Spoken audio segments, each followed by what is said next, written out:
We need it. Like oxygen. It's why we breathe it. Like water. Like a boss. Hey everyone, welcome to our Like a Boss podcast, and I'm really excited to have today's guest, Keith Kirkland. He's got his master's in industrial design, but it kind of doesn't stop there. He's got a vision that intersects haptic technology with social change. He's developed this really cool technology to be able to help blind people, quote unquote, see. He's the co-founder of a company called Wear.works, and let's invite Keith. Hey Keith. How's it going?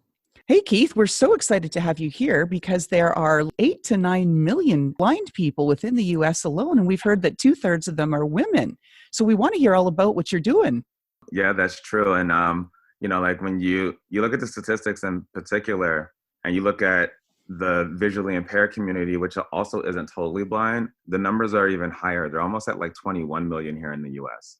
And so what we do at Wear.works is we build products and experiences that communicate information through touch. And the first product that we built was this device called Wayband. And it's a wristband that you wear that gently guides the user to an end destination using only vibrating cues. And so we basically figured out a way to turn your map into a touch-based experience so that a person's ears and eyes stay free. And in the case of people who are blind and visually impaired, that's even more profound because access to sight is severely limited or non-existent. So say a little more for our readers that may not fully understand. So is it like if I'm visually impaired and I'm wearing this band and there's a wall on my right, I'll get maybe some nudge or signal that says, hey, something's on your right, and try to nudge me left? Is that how it works? Yes, actually, no, that's a great question. And so the way it works is when you look at navigation from the point of view of a person who is blind or visually impaired, there's two main issues. The first challenge is obstacle avoidance, or we call it micro scale navigation. And micro scale navigation is just avoiding the things that are in front of you, like the table or the fire hydrant, knowing where the curb is and where to step down, things like that. That's not a space that we work in at all. For a user using that space, they'll use their cane, they'll use their dog, and there are a few other great companies that are like building products that help with obstacle detection. What we work on is macro scale navigation, getting the person from where they are to the post office that they've never been to before. And so right now, the way it works is, there's a lot of mental work up front. And a lot of times people who are blind or visually impaired, they'll work with an orientation and mobility trainer to help them go through route they use regularly. And those routes, then they can memorize how to do it. They can count steps. They can figure out using their other senses what's the best way to go. They can stop and ask people along the way, but going to a brand new place is a really, really challenging thing. And so what we want to do is we want to give them the freedom, the autonomy, the independence to be able to get that information directly through their skin in a way that's intuitive, but in a way that doesn't block their ears or their whatever limited sight that they may have access to. Oh, thanks so much for that clarification. That's incredible. Just given the challenge, how enormously difficult that must be to try to go somewhere that you've never been before, recognizing that you're not going to see the world the way the rest of it does. Fantastic. Yeah. And, another thing too is, a lot of people transition into blindness. And so I think it's about 82% of people who have a visual impairment gain that visual impairment later in life. And so the big challenge is that when a person starts to go blind and starts to lose their sight, either through an accident or slowly over time through a genetic disorder or condition or diabetes even, what happens is that the person still has to do the functional things they need to do, like go to work and go to the doctors. But what they start to do less of is go meet at a random bar with their friends. Those quality of life things that really add a lot of value to all of our existence can become more challenging. And so in a way, going through that experience, their world shrinks. What we're hoping to do with the device is to for some people that's 6 months until they decide to until they can transition and get back to a sense of normalcy with training without sight. For some people, it's years. For some people, not at all. And so what we're really hoping to do with the device is to cut that time down by just giving information in a more universally accessible way, which is through your sense of touch. And that's what we call haptics. What stage is Wear.works at? This is fascinating. Thank you. Thank you.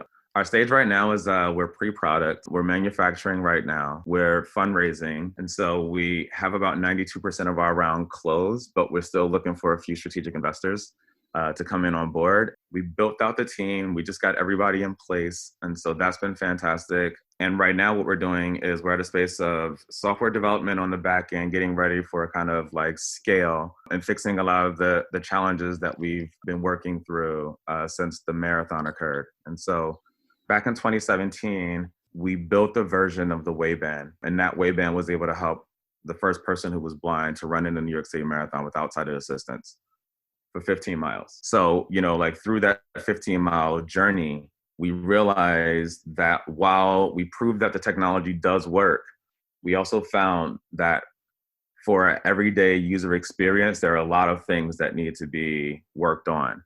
And so we built out a team to put those things in place. And that team is now coming together. And basically, we expect to be in market by March of 2021.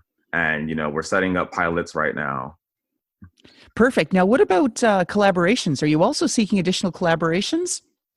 Yeah, actually, we are. We started this working with organizations for the blind and visually impaired, the National Federation of the Blind, Lighthouse Guild, American Federation for the Blind, Achilles Running Group, which is a disabilities running group that does a lot of blind runners come from Achilles or run with Achilles, and In Tandem, which is a biking group for people who are blind and visually impaired, to be partnered with sighted riders for tandem biking explorations. And so we're always looking for partnerships from blind organizations, from people who work closely with people who are blind or visually impaired.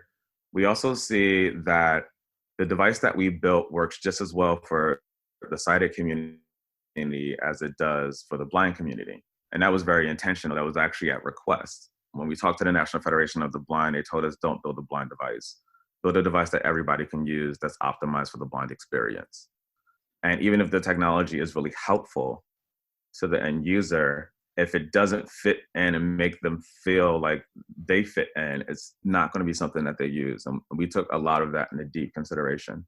And you highlight a really important point, and actually that's one of the main points of this whole Like a Boss podcast, is that if people take the time to listen to others, you can get so much information and critical insights that can change your whole trajectory. So it's fantastic that you got that advice from that team that you were counseled by. Yeah, yes. And continuous counsel, we have advisors in the blind community. No one on my co-founding team had a visual impairment when we started this company to do this product. So all of the information that we got about the visually impaired community was through our own experimentation and through conversations with hundreds of people who openly shared their stories with us about their lives and the different parts of their challenges. One of my favorite stories was this guy, Chris. He was a young guy, 22. I think he was at the University of Arkansas as an IT professional. And when he started talking, I think one of the things that he told me that really stood out was that he was like, like blindness isn't really a disease. It's really an information barrier. He was like, I just want access to the same information that you have. And so, a huge part of the impetus is kind of like, how can we deliver information in a more intuitive way, but also in a more inclusive way, because a lot more people have access to the sense of touch. Tell us what makes you a good leader.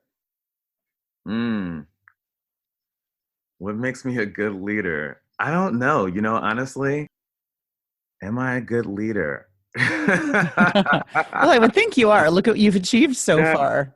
Yeah, I think a big part about my personal style of leading that is really valuable is that I really trust the people that I choose to work with. The startup game is basically like, don't let cash get to zero. Like, it's like your health bar in a video game, like as long as your cash is not at zero, you're still in the game. And so, but in an innovation space, it feels that like a lot of that really needs autonomy and people to be able to make decisions on their own without necessarily needing to go so high up the chain to approve, or to be able to like know that like 50% of the stuff that they're going to do is going to be mistakes and it's fine. We're going to learn stuff from them and we're going to move forward. like, creating like a culture that embraces like failure, not as a thing to fear, but just as another opportunity to learn from. We try to give people the space to create the worlds and the lives that they want within the company. So tell us, what's the hardest thing you've ever had to do? The hardest thing I ever had to do. Yeah, it stumps a lot of guests because there's so many. Yeah, I know.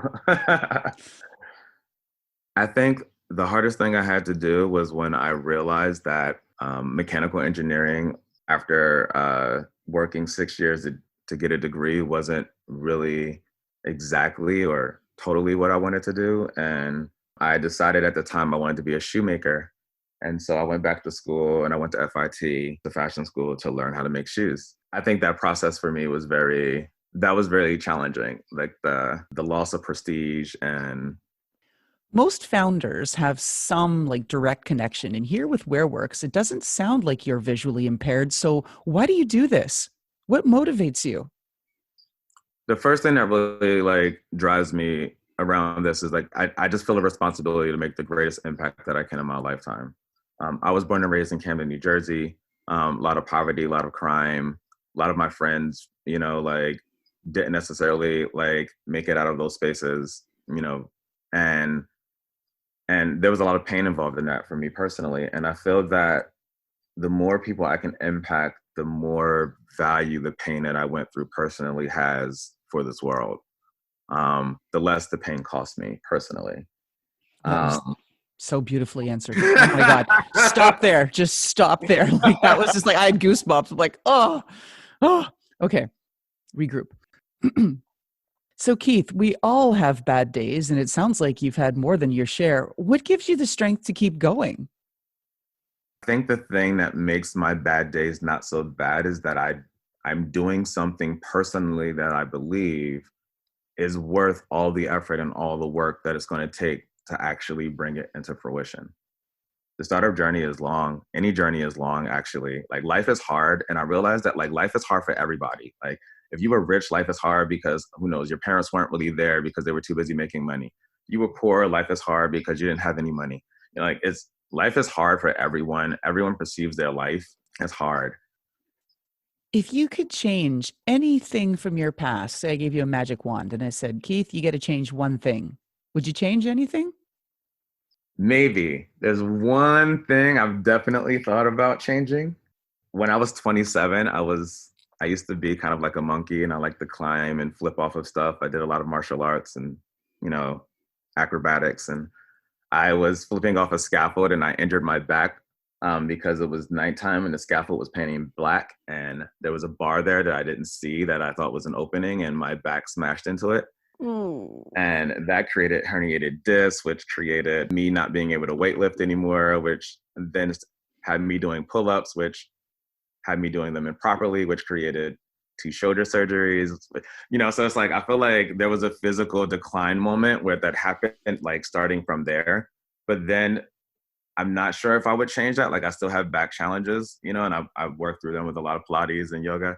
But like, I think that same vision though, when I was in grad school, it gave me that's how I got into this world of haptics, was because I was trying to build a suit that would allow a person to download Kung Fu and the suit would teach them using vibration. But really what I wanted to do was I wanted to create a new way of training movement so that like, as an early movement learner, you don't injure yourself and take yourself out of a movement that you found and started to enjoy. I don't know. If there was one thing I'd change flipping off of that scaffold, but I'm not sure really. I'm not sure if I'd change it because my whole life is based around it now. Wow, yeah, that's tough injury to come back from. And I knew you were a yoga guy too. You had that same vibe. I was like, oh, okay, yeah, I'm a yogi too. So Keith, you're the co-founder of Wear.works. You've had an incredible history already, different ideas and things that you've designed with your industrial design experience. Can you share your best tip for the next generation of entrepreneurs? Yeah, I think that finding something that you love enough to do, that you would do it for nothing. When your heart is really into it, it becomes more than a way to get rich. It becomes a tool to create life with. Keith, how can our audience help you? What do you need from us? Yeah, so there's a few things that we need. The first thing we need is for people to buy waistbands. And so you can go to our website right now and put a reservation, an early reservation down for a super early price when we launch in March. The second thing that we're looking to do is set up pilots with different organizations. We believe that our technology can really help, but we also understand that there's a lot of people who don't know what haptic means. And so feeling is believing in our case. And so we want people to feel it and try it out. We're still looking for fundraising. Also, we're looking as well to partner with organizations who feel that the applications for our technology and beyond the visually impaired community and are interested in touching base around what they want to explore with haptics and communication. And so all of those things are fantastic. Keith, what's your email address and website so our audience knows? Yes. You can reach me at Keith, Keith, at Wear.works. And you can go to our website, which is www.wear.works, WORKS. You can also find us on Instagram at Wear.works, and Twitter on Wear.works Inc. Perfect. Now, this is like the next question. It's always my favorite. And you'd think that the answers would be limited because I give 4 or 5 choices, but the answers are so out there. Most of the answers don't even, aren't even part of the choice subset. So it's fun. And especially given your background at FIT, we've never had a shoe designer, and like, oh, my passion in life is shoes. But, we've never had a shoe designer on our show before. So I'm going to ask you the question. If your shoe style was your personality, are you a boots, stilettos, sneakers, flats, or flip-flops, or something else kind of guy? Let me see. This is so interesting. Yeah, I just put it in there to mess people up. I've been asking all these, professional development questions, and I just kind of throw it in there to, mess with Yeah, your heads. you know what? Like if I had to pick a shoe style right now, I'd probably have to say like maybe like I feel like I'm maybe like a pair of Vessies, like where it's kind of like Vessies are like waterproof sneakers. They're kind of like socks, all black, and so it's like you can throw them on with like a nice suit and like walk in and like give a presentation. You can trample around in the water in them. You can like do a workout in them. So I feel like those Vessies would be like, like all around, be dropped into any room, and it still feels like it can find a way to fit, even though it never really does. See, I knew I was going to be excited to ask you that question. Everyone, and of course you come up with the most, out there answer. So fantastic. Love it. Well, Keith, thank you so much for being a guest on our show today. And we wish you and Kevin and the whole team at Wear.works just absolute success as you complete your fundraising round and get this fantastic haptic technology out for the visually impaired and blind. Thank you so much. Thank you so much for having us. And how about that fantastic intro by Touch Circle?